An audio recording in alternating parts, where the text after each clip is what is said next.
Hello, my student. Good morning. सुप्रभात. Welcome to BSC government senior secondary school Pindwara की online classes में आपका हार्दिक स्वागत है. तो क्लास 11th कॉमर्स फैकल्टी के लिए गए हैं और लेक्चर नंबर है आपके 11 यानी 11 लेक्चर है. और आज के इस लेक्चर के अंदर हम पढ़ने वाले हैं अंकगणितीय रेखा चित्र, जिसे आप इंग्लिश में कहते हैं अर्थमेटिक लाइन ग्राफ. कि अर्थमेटिक लाइन ऑफ ग्राफ क्या होती है उसको देखना है. ठीक है, तो क्लास स्टार्ट करने से पहले बेल आइकन का प्रेस जरूर दबाएगा ताकि जो लेक्चर्स हुए उसकी जानकारी आपको तुरंत ही मिल सके. ठीक है, तो देखिएगा आज के इस लेक्चर के अंदर जो 11 चैप्टर 14 चैप्टर है, चैप्टर नंबर 4, जिसको आज हम कंप्लीट कर देंगे. ठीक है, उसके बाद में अगला जो टॉपिक रहेगा वो है केंद्रीय प्रवृत्ति के माप, मेजर्स ऑफ सेंट्रल टेंडेंसी. ठीक है, तो वो मैं आपके बाद में स्टार्ट करूंगा इस चैप्टर के बाद. तो आज इस चैप्टर को क्लोज कर देंगे. ठीक है, तो देखिएगा अंकगणितीय रेखा चित्र. अंकगणितीय रेखा चित्र क्या होता है, जिसे आप इंग्लिश में कहते हैं अर्थमेटिक लाइन ऑफ ग्राफ. इसे कालिक श्रृंखला ग्राफ या रेखीय ग्राफ भी कहते हैं. ठीक है, और यह आंकड़ों को प्रस्तुत करने के लिए और इसमें समय को x अक्ष पर आलेखित किया जाता है और चरों के मानों को y अक्ष पर आलेखित किया जाता है. इन आलेखित बिंदुओं को या इन आलेखित बिंदुओं के जोड़ने से प्राप्त रेखा चित्र क्या कहते हैं, अंकगणितीय रेखा या कालिक श्रृंखला ग्राफ भी कह सकते हैं. यानी कि x अक्ष पर क्या रखना है आपको, समय को. x अक्ष पर क्या रखना है, टाइम. ठीक है, और y पर जो आपको वैल्यू दे रखी है उस वैल्यू को. ठीक है, अब अंकगणित में बहुत एक चर वाला भी होता है, दो वाला भी होता है, दो से ज्यादा भी हो सकते हैं. एक भी हो सकता है, एक से ज्यादा भी हो सकती है. ठीक है, x अक्ष पर क्या हो गई, टाइम. यानी कि कालिक श्रृंखला का मतलब है कि इसमें समय की कोई भी इकाई दे रखी होगी, यानी कि कोई भी यूनिट्स ऑफ टाइम. तो देखिएगा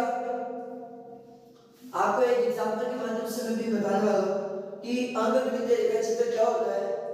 ठीक है, तो इसमें मैं तीन स्थिति के आधार पर बता रहा हूं कि अगर एक ही वैल्यू दे दी होगी तो क्या होगा, अगर दो वैल्यू है तो, और तीन वैल्यू है तो पहले मैं आपको बता रहा हूं एक चर वाले ग्राफ. एक चर वाले ग्राफ क्या होते हैं, तो एक चर वाले ग्राफ वह ग्राफ है जिसमें समय के सापेक्ष केवल एक चर दिया होता है.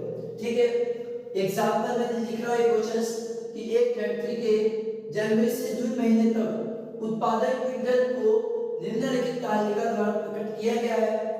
इसे एक बिंदु ग्राफ के रूप में प्रस्तुत करें. तो बिल्कुल आप कर सकते हैं. तो देखिएगा इसको कैसे करना है.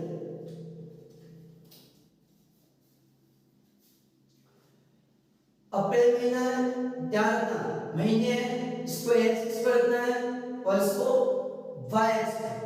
तो ध्यान रखना इसको कैसे हल करना है.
ये आपके एक्स अक्ष है और ये आपके मुख्य बिंदु मूल बिंदु, और ये आपके मैं लिख रहा हूं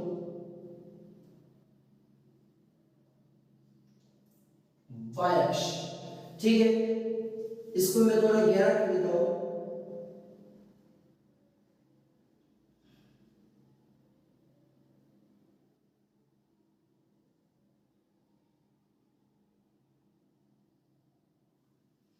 ठीक है।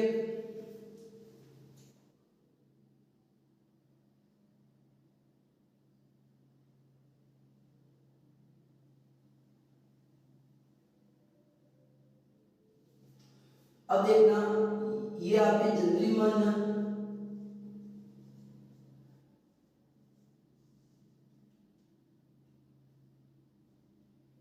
ये आपके फरवरी, ये आपके मार्च महीना, ये अप्रैल महीना, ये आपके मई महीना और ये आपके जून। ठीक है। अब यहां पर मैं लिख रहा हूं उत्पादन, यहां पर क्या लिख रहा हूं, उत्पादन, यानी कि उत्पादन कैसा है सर, क्विंटल में। ठीक है। तो देखिएगा, दो दो का अंतर ले लेता हूं मैं, 2 4 6 8 10 12 16। अब देखिएगा, जनवरी माह में कितना उत्पादन हुआ है, तो 5 क्विंटल। तो जनवरी महीना यहाँ पे देखना अच्छे से, जनवरी महीना ये है और यहाँ पे कितना है सर, 5 है, तो ये इसके बीच में बिंदु हो गया। ठीक है, ये इनके बीच में। फिर फरवरी में कितना है, तो सर 7.5 है, 7.5 है, और 7.5 आपके ये यहां पर होगा, 8 से थोड़ा सा नीचे देख सकते हैं आप, ये 8 से थोड़ा सा नीचे दे रहा हूं। ठीक है, ये नीचे हो गया, और इसको अगर नीचे करना तो कर सकते हैं। फिर वापस कितना है, 5 है,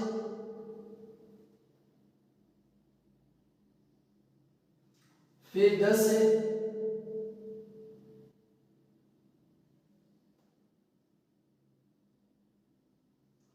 फिर 12.5 है,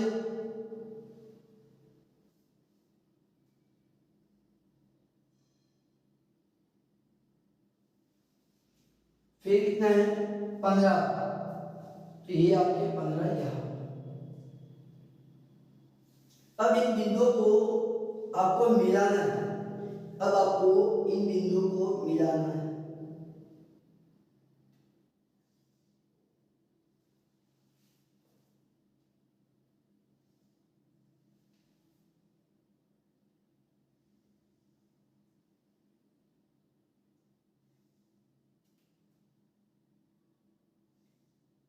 ठीक है,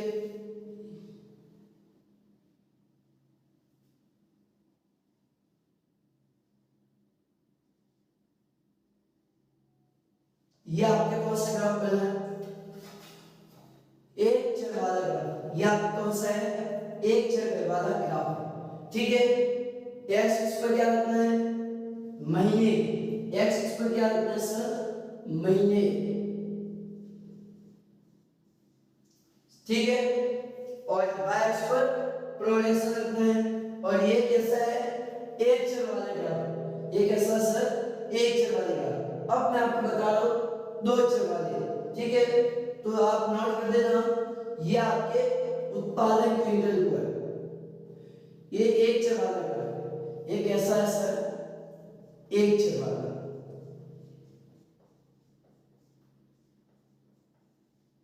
मैं आपको ऋणात्मक में भी बताऊंगा कि अगर उत्पादन कम हो रहा है, माइनस में जा रहा है, तो कैसे देगा उसको भी बताऊंगा आपके। तो एक बार नोट कर दो।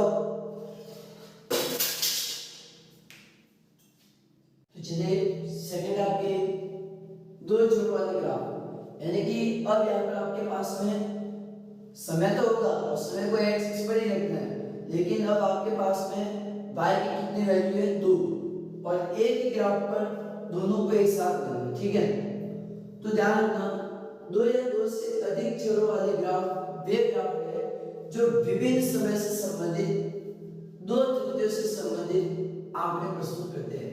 आप इसमें काम करना, आप इसमें ये देखो दो चरों वाले हैं, क्योंकि मैं तीनों को अलग अलग करके बता रहा हूँ, ठीक है ना, जिसमें एक चर भी होगा और दो भी होगा, ठीक है, इसमें दो चरों वाले हैं, ठीक है, दो चरों वाले ग्राफ, वे ग्राफ के जो विभिन्न समय से संबंधित दो तत्वों से संबंधित आंकड़े प्रस्तुत करते हैं। अब एक क्वेश्चन दिया हुआ है और इसमें मैंने महीने लिखे हुए और प्रोडक्शन भी है और बिक्री भी है। प्रोडक्शन इसमें क्विंटल में और ये आपके हजारों के अंदर, रुपीस के अंदर है, ठीक है। अब इन दोनों से आपको क्या करना है, ग्राफ बनाना है। इन दोनों से आपको क्या करना है, एक ग्राफ बनाना है। तो ठीक है, आप ग्राफ बना सकते हैं। तो ग्राफ कैसे कर सकते हैं वो भी आपको मैं बता देता हूँ। यहाँ पे इसको 10 यहाँ पे देखो, ठीक है, 12.5 यहाँ पे देखो और 15 यहाँ पर देखो, ठीक है। अब कोई दिक्कत नहीं। अब देखो इसको एक ग्राफ पर प्रदर्शित करना है। अब इसको एक ग्राफ पर प्रदर्शित करना है, तो वो कैसे होगा वो देखो। अच्छे से समझना, बहुत ही इजी है। इसको मैं यहाँ पर डिनोट कर देता हूँ, ठीक है।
ठीक है, अब एक्स इस पर क्या रखना है आपको, समय रख लो, ठीक है, जो आपको महीने दे रखे हैं।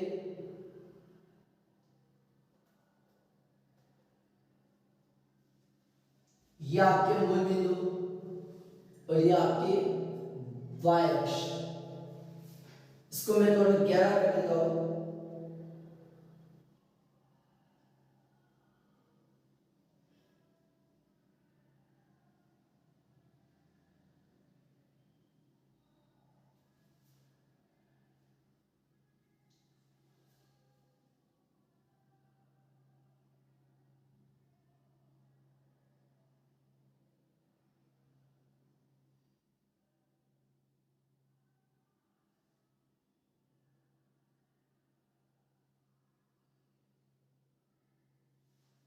अब यहाँ पर मैं महीने लिख देता हूं, जनवरी,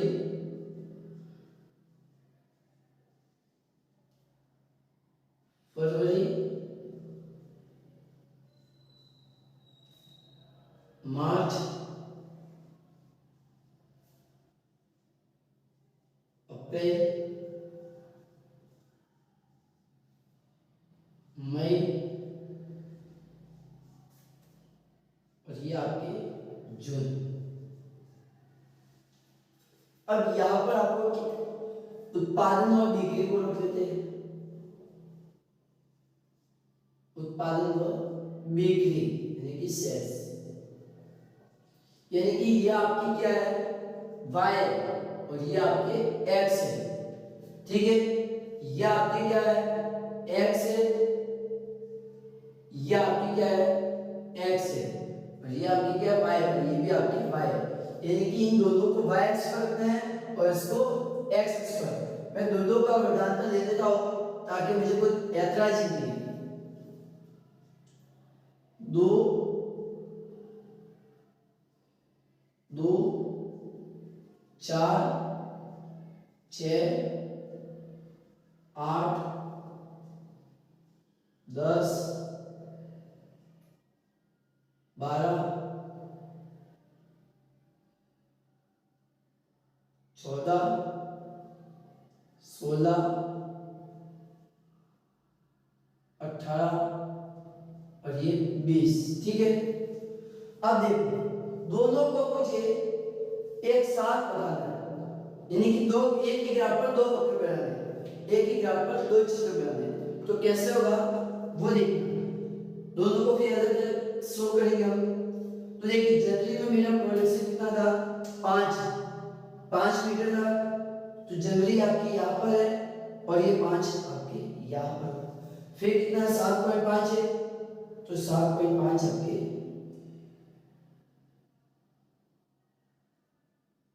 थोड़ा सा नीचे और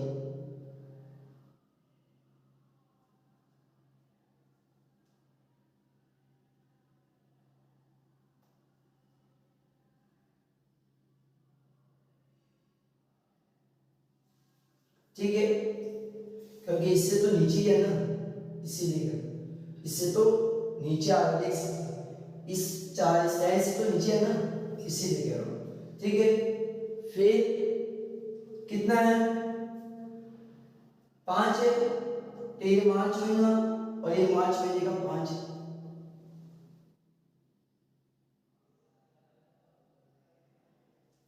फिर अप्रैल महीने में 10 है,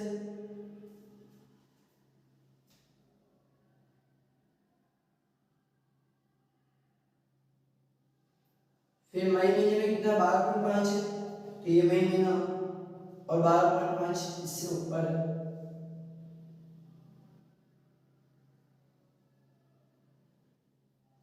फिर जून महीने में 15 है,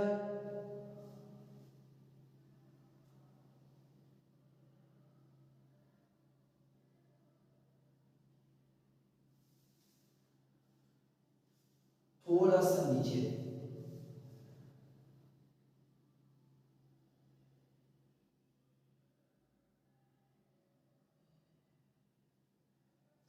अब आपको इन बिंदुओं को मिलाओ, जो मैं ब्लू कलर से कर रहा हूं वो तो मैं इसको बस बताऊंगा उत्पादन को कि मेरा प्रोडक्शन कितना था।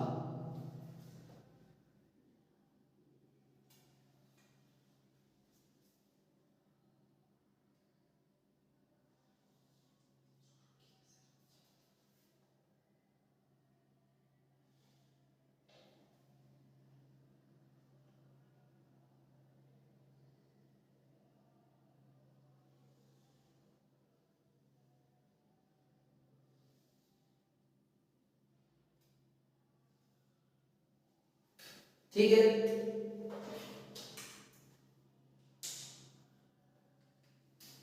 मैं इन बिंदुओं पर अलग अलग से भी मैं शो कर दूंगा। ठीक है, तो ये मेरे क्या है उत्पादन को दर्शाएगा, ये मेरे किसको दर्शाएगा सर, उत्पादन को है, ये मेरे उत्पादन को डिनोमिनेट करेगा।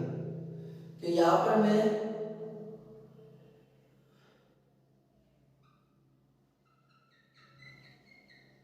ये किसको बता रहा है, उत्पादन को, ये किसको बता रहा है, उत्पादन को। अब देखना बिक्री को यानी कि सेल्स को कैसे डिनोट करना है। अब सेल्स को मैं कर देता हूं रेड कलर से। ठीक है, अब मैं सेल्स को बता रहा हूं रेड कलर से। तो कितनी है जनवरी में 7.5 है, तो देखो जनवरी के अंदर इससे ऊपर है, मतलब ये यहां पर आ रहा है। फिर 10 है,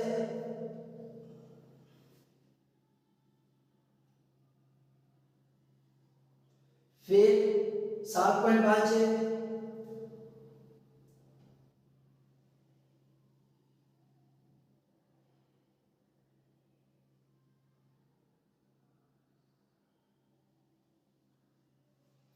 फिर 12.5 है,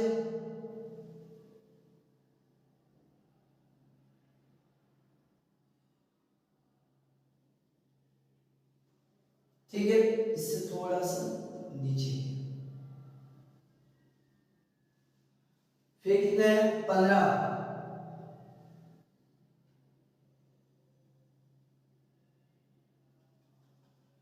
और फिर 17.5।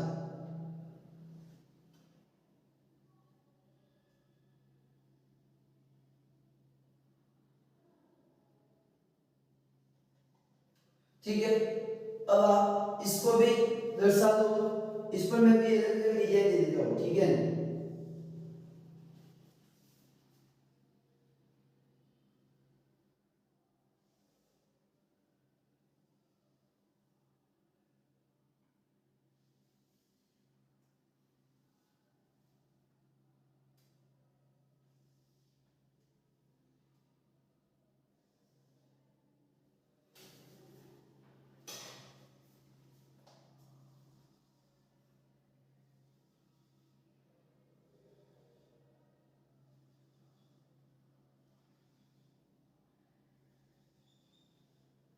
ठीक है, अब देखो इसको मैं अलग डिजाइन में जैसे जैसे कुछ करूं, इसको मैं त्रिभुज के रूप में दर्शा देता हूं कि यहाँ पर मेरा क्या है, बिंदु हो रहा है। ठीक है,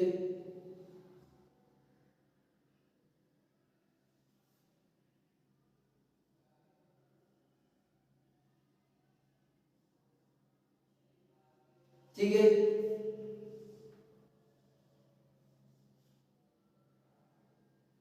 ये मेरी बिक्री है, ये मेरी क्या है सर, बिक्री, यानी कि ये उत्पादन हुआ और ये बिक्री है। ये सेल्स को डिनोट कर रहा है और ये किसको डिनोट कर रहा है, प्रोडक्शन को। ये प्रोडक्शन को है और ये आपके सेल्स को। ठीक है, ये आपके समझ में आ चुका आपको। तो यहाँ पर क्या रखना है आपको, महीने, मंथ है जो टाइम हो इसको यहाँ पर रखा जाएगा।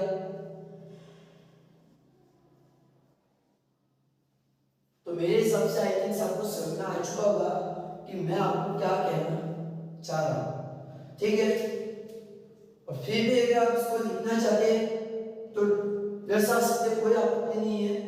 ये आप देख सकते हैं, ये आपकी बिक्री है, ठीक है, और ये आपके उत्पादन है, मतलब प्रोडक्शन। ठीक है, तो नेक्स्ट, अब दो से ज्यादा अगर दे रखे हैं, दो से ज्यादा अगर तीन भी है, चार भी सकते हैं, पांच भी सकते हैं, तो कैसे होगा उसके बारे में देख लेगा। आप उसको भी नोट कर दो।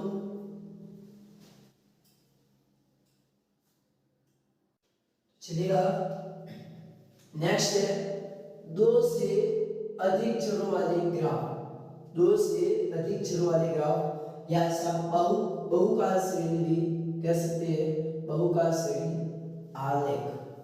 तो सर इसमें क्या होते हैं, दो से अधिक चरों वाले ग्राफ वे ग्राफ है जो विभिन्न समय से संबंधित दो से अधिक तथ्यों से संबंधित आंकड़े प्रस्तुत करते हैं। यानी कि इसमें समय भी विभिन्न प्रकार के होंगे और इसमें जो मूल्य होगी, जो वैल्यू होगी, वो भी दो से ज्यादा होगी।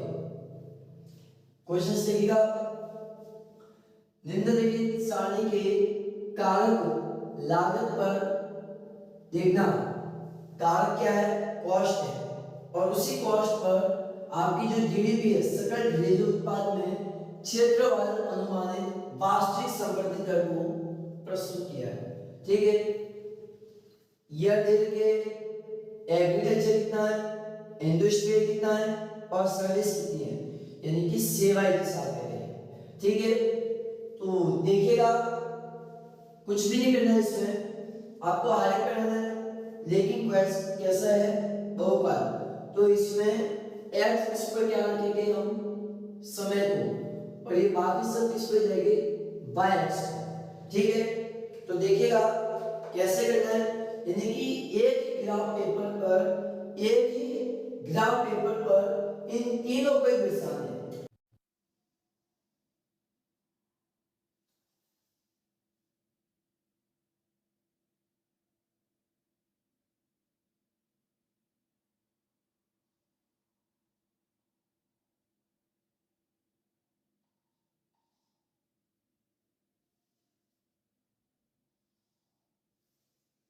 ठीक है।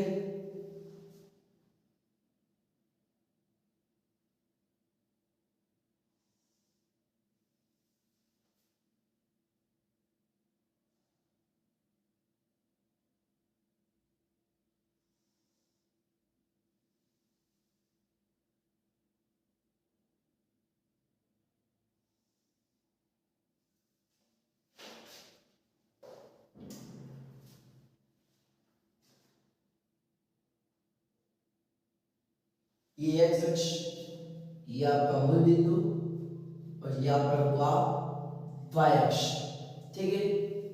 और यहाँ पर भी मैं इसको डिनोमेट कर रहा हूँ, इसको मैं लिख रहा हूँ एक्स अक्ष, सॉरी वाई अक्ष, ठीक है। ये भी आपके क्या है, वाई अक्ष, क्योंकि ये माइनस में जाएगा इसीलिए। तो यहाँ पर आपको समय लिखना है, टाइम कैसा है 1994 से 95, तो बिल्कुल यहाँ पर मैं समय लिख रहा हूँ 1994 से 95, 95। फिर इसको भी मैं पूरा लिख देता हूँ, ठीक है, 95।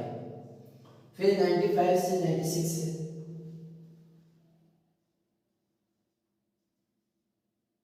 95 से 96। फिर आपके 96 से 97 है,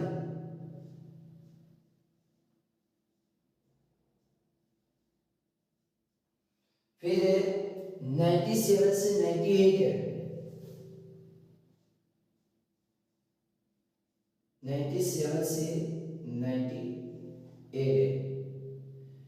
फिर है आपके 98 से 1999 है,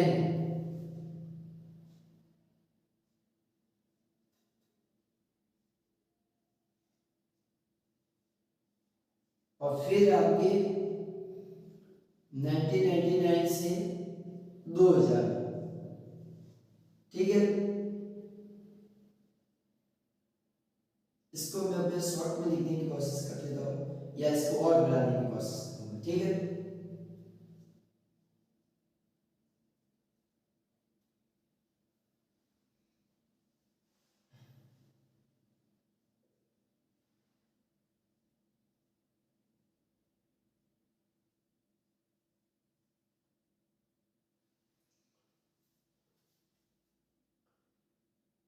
फिर आपके दो दो का मैं डिफरेंस ले लेता हूँ तो हो जाएगा मेरा काम, ठीक है।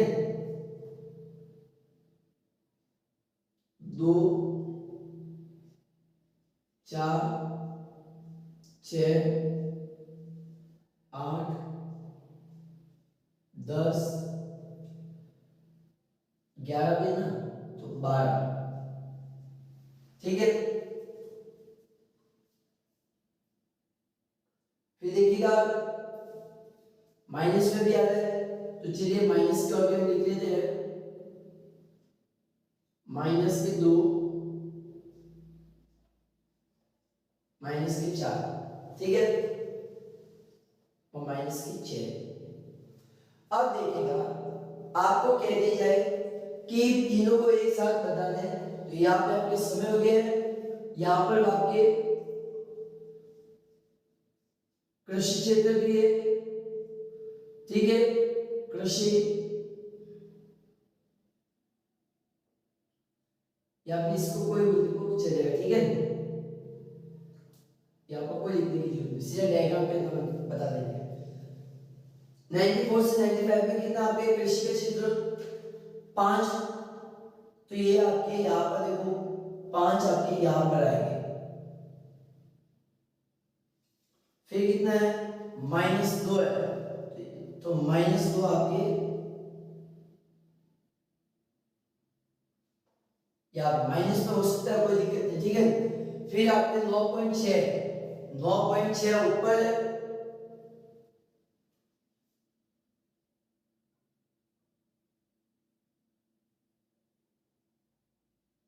ठीक है। फिर माइनस का 2 है, तो वापस माइनस के 2 नीचे आ जाओ,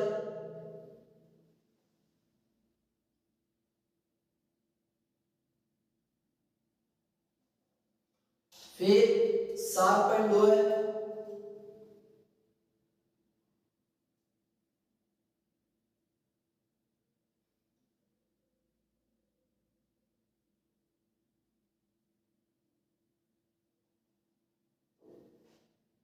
ठीक है। फिर एक है, तो एक आपके यहां पर, ठीक है। अब इन बिंदुओं को मिला दो, अब इन बिंदुओं को मिलाना है, तो मैं ब्लैक कलर से जो करूंगा वो आपके एग्रीकल्चर को है, ठीक है। ब्लैक कलर से जो मैं बता रहा हूं वो किसको, ये आपको बता रहा है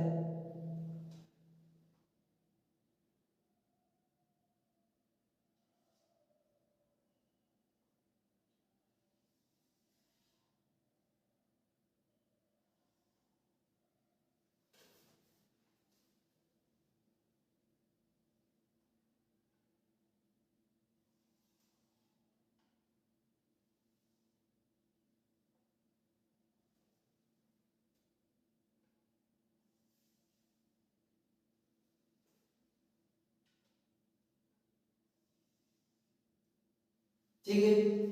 तो ये आपके एग्रीकल्चर को, ये आपके किसको बताएगा, एग्रीकल्चर वाले भाग को, ठीक है। ये कट हो रहा है लेकिन उससे मुझे कोई ऐतराज नहीं है।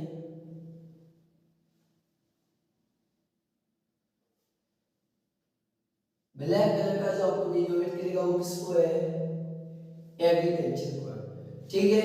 ये किसको बताएगा, आपके एग्रीकल्चर वाले पोर्शन को। यहाँ पे मैं कर देता हूँ ताकि आपको दिखने में कोई दिक्कत नहीं होगी।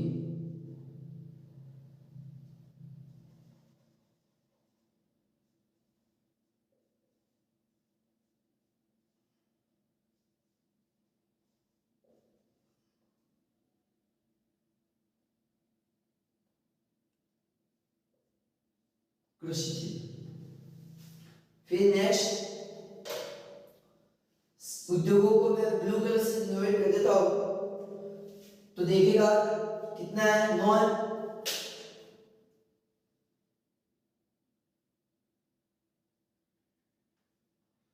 फिर कितना है, 11 है।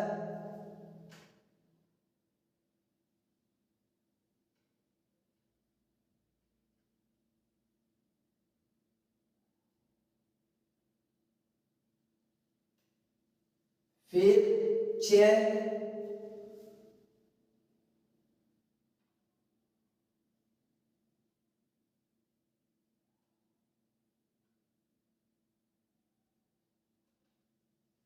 फिर 5 है,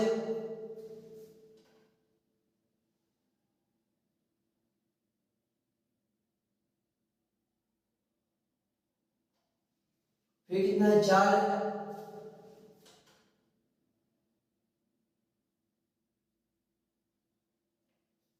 फिर कितना है, 7 है,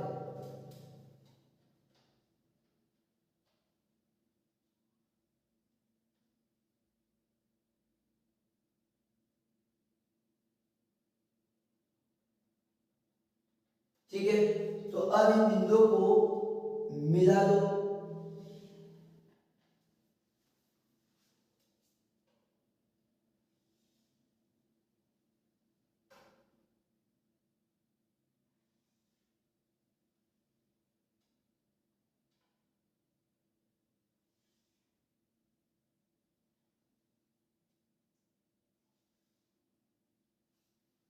ठीक है।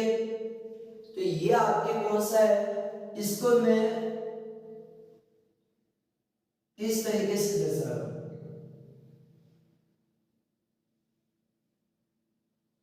ठीक है।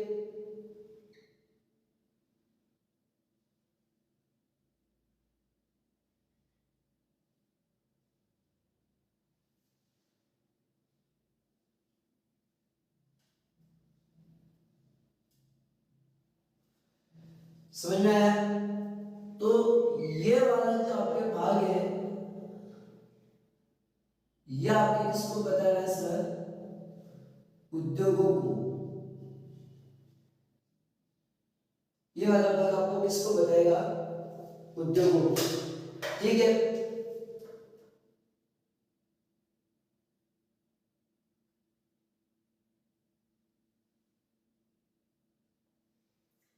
फिर सेवा क्षेत्र, चलिए सेवा क्षेत्र को मैं रेड कलर से डिनोट करूंगा।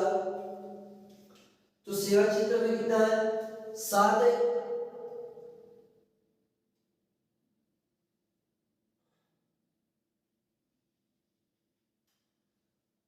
फिर कितना, 10 है।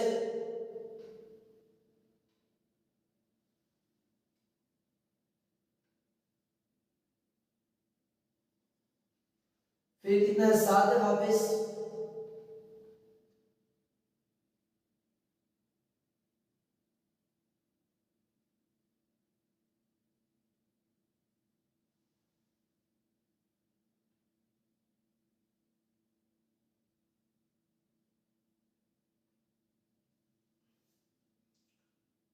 इस 7 पे थोड़ा सा मैं ऊपर की ओर करने की कोशिश कर रहा हूं, ठीक है,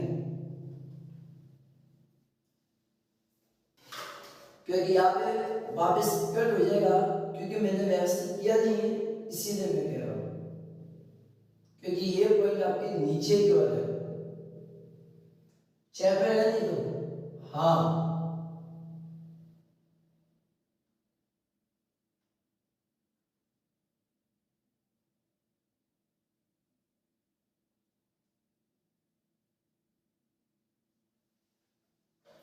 तो आप इसको इस तरीके से कर दो।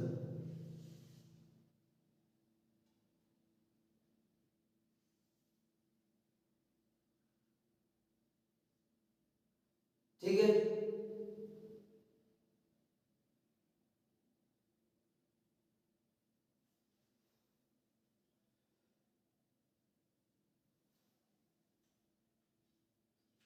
क्योंकि भाई मैं वॉल पे कर रहा हूँ, इसीलिए हो सकता है डायग्राम के अंदर भी।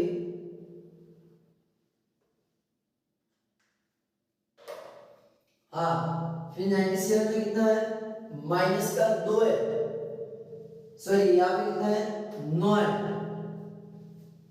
तो 9 आपके ऊपर की ओर।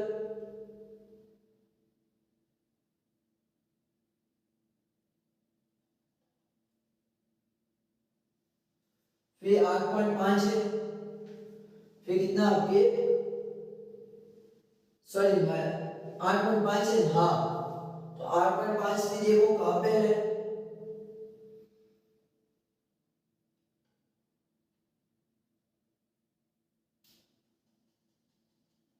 और फिर ये आपके थोड़ा और इससे नीचे की ओर, क्योंकि 8.1 है तो 8 से ऊपर है, 8 से ऊपर है। अब आप इसको भी मिला दो।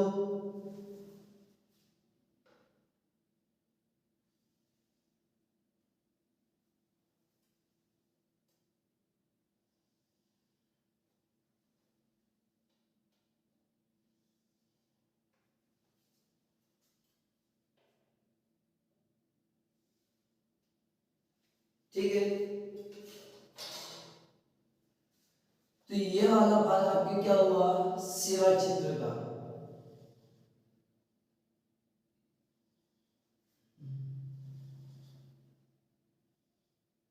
ठीक है, अब आप चाहो तो इसमें भी आप डिजाइन दे सकते हैं, बॉक्स बना दो।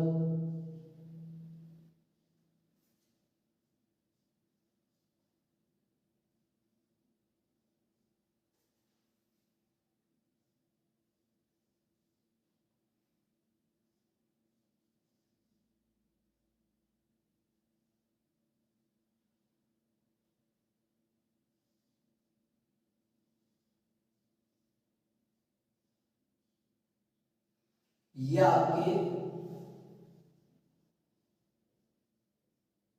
सेवा चिन्ह, यानी कि जो रेड कलर है ये सेवा को है, रेड कलर किसको बता रहा है, सेवा चिन्ह को। जो ब्लू कलर है ये उद्योगों को, और जो ब्लैक कलर है ये एग्रीकल्चर को, यानी कि कृषि वाले भाग को। ठीक है, हो जाएगा ये। एक ही ग्राफ पेपर में मैंने तीनों को एक साथ करके बता दिया है, और इसी के साथ में जो रेखा चित्र, जो अंक गणित है ये आपको मैंने कंप्लीट कर दिए। एक्स एक्सिस पर समय को रख लो और ये बाकी सभी है ये वाले सब भाग इसमें जाएंगे y एक्स। समझ में आए? ये वाला भाग आपके प्लस क्या होता है,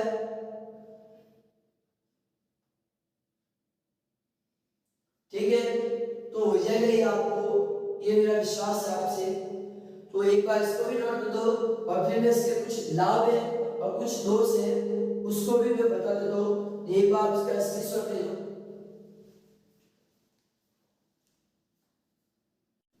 चलेगा। नेक्स्ट है चित्रीय अथवा ग्राफिक प्रस्तुतिकरण के लाभ क्या है, महत्व क्या है या फिर उपयोग, ठीक है?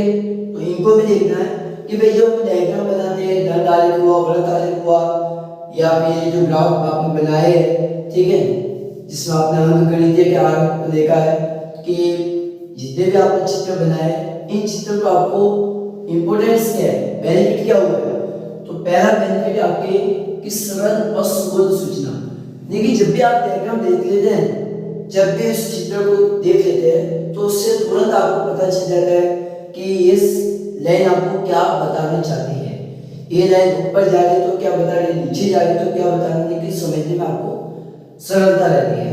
दूसरा है अधिक समय तक याद रहना।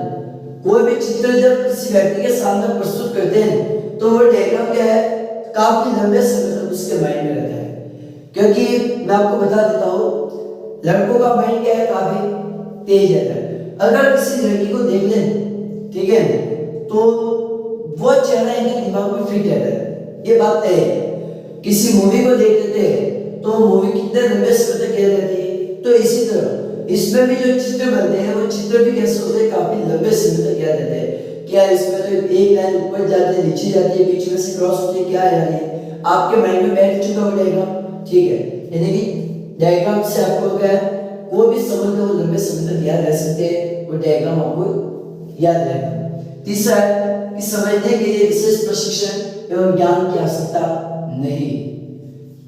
डायग्राम को समझने में कोई इतने ज्ञान की आवश्यकता नहीं है, कोई समझने की जरूरत नहीं है इतना कि कोई होशियार लड़का कर सकता है या कोई कमजोर लड़का कोई भी कर सकता है बिना पढ़ा लिखा होगा वो भी। हालांकि पढ़ा लिखा होगा कह रहा हूँ, अगर पढ़ा लिखा होगा तो उसको पता चल जाएगा कि भाई ये हो जाए, ऊपर जाए तो क्या, नीचे जाए तो क्या बताएंगे आपको, ठीक है? और अगर कोई आम व्यक्ति या सामान्य व्यक्ति होगा तो वो भी इस चित्र के माध्यम से बता सकता है कि ये चित्र क्या बताना चाह रहा है। नेक्स्ट है आकर्षक और प्रभावशाली साधन। डायग्राम को जितना मैंने आपको कहा है कि जितनी आप अलग अलग कलर से अगर आप शो करोगे, अलग अलग रंग से, अलग अलग डिजाइन से, तो उतना ही क्या होगा, डायग्राम काफी इफेक्ट होगा, काफी प्रभावशाली होगा, ठीक है? देखने वाला भी आश्चर्यचकित रहेगा कि यार क्या शानदार इसने चित्र बनाने की कोशिश की है, कैसे समझाने की कोशिश की है। अभी मैंने आपके सामने बताया था कि ये जो लाइन है ये इसको बताएगी, ठीक है? उसी प्रकार इस लाइन के अंदर मैंने त्रिभुज किए थे तो सर ये इसको बताएगी। उसी प्रकार मैंने कई जगह इस बॉक्स के बॉक्स बनाए तो क्या इसको, तो मैंने यहाँ पर अलग अलग डिजाइन भी अलग अलग दिए और कलर भी अलग अलग दिए थे, क्यों?